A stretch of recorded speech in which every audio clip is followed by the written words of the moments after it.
Chapter 2. The choice is yours.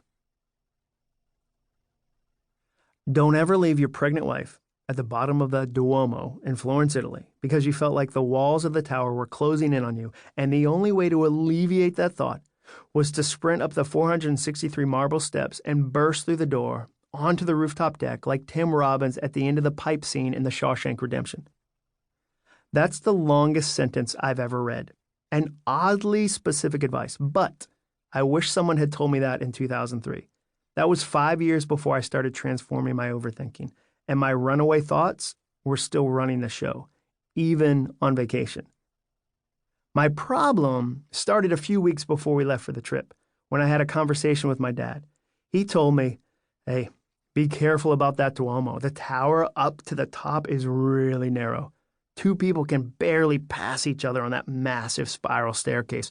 Once you're in the middle of it, you're a long way from either the exit or the entrance. There aren't even windows, just these tiny slits in the wall to the outside. The whole thing is dark and damp and made me feel claustrophobic.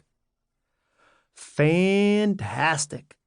That was music to Overthinking's ears. A soundtrack immediately took up residence in my head. For weeks, I listened to You'll Feel Stuck in the Duomo on repeat. By the time we got to Italy, I was, as they say in the South, fit to be tied. I started looking at how narrow the whole structure was. My dad was right, I thought. This is like climbing inside a vertical cigarette from the 14th century. Am I even making any progress? Without windows, I can't tell if I'm getting higher. I feel like an Italian hamster just going around and around the same spot. Do I have vertigo right now? Ooh, if my phone had a signal, I could check my symptoms on WebMD. Wait, I don't have a signal?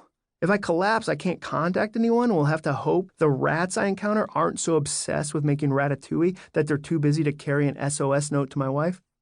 Why did I fly all the way around the world to feel like this when I could have just crawled inside a rolled-up rug in IKEA for free? I'm trapped. As my soundtrack started to spin faster, so did my legs.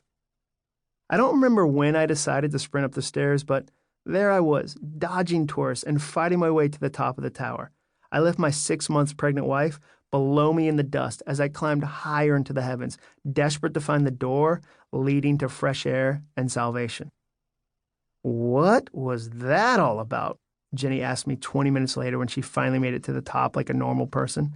I tried to brush it off, but I was too sweaty to pretend that I didn't just set a Mediterranean land speed record for stair climbing. I didn't have an answer for her because at the time, I hadn't studied overthinking yet. But knowing what I know now, I should have apologized and told her the crazy story I'm about to tell you.